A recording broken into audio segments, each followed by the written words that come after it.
এই সিরিয়ালটা দেখলে আমার খুব কান্না পায়। হ্যাঁ, এটা খুব দুঃখের সিরিয়াল। তোদের ভাইগুলো বেশ ভালোই আছিস তাই না? এ কি ফুটো, তুই এখন লেওরা এক হোমোচোদার জন্য আমার ঘুম উড়ে গেছে, আর তোরা এখানে বসে বসে সিরিয়াল দেখছিস? বাড়া তোর আবার এত রাতে কি হলো? এত খোঁচে আছিস কেন? লেওরা খানকির চেয়ে শালার জন্য আমার বাড়িতে টাকাই দায় হয়ে গেছে।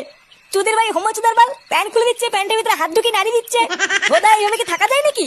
এই গাড় মেরেছে ফুটো, তোর শালা যে এইরকম, এ তো আগে জানতাম না। ভোদা জানবে কি করে আমার শালা যে হোমোচোদা সবাইকে বলা যায় নাকি? বেশ ভালোই হলো ফুটো, তোর শালার কাছ থেকে মাঝে মাঝে একটু ফিরি ফিরি হ্যান্ডেল মারিয়ে নেবো। ফটকে, দেখছিস ও মোর চোর জ্বালায়, তার উপরে আবার আলবাল বকছিস। বাড়া তোরা কি কিছু করবি নাকি আমি একাই ওই শালার গুষ্টি গুদ মেরে দেবো?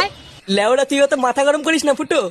দাঁড়া, কাল সকালটা হোক, আমাকে একটু ভাবতে দে কি করা যায়, তারপর তো শালার ব্যবস্থা করছি।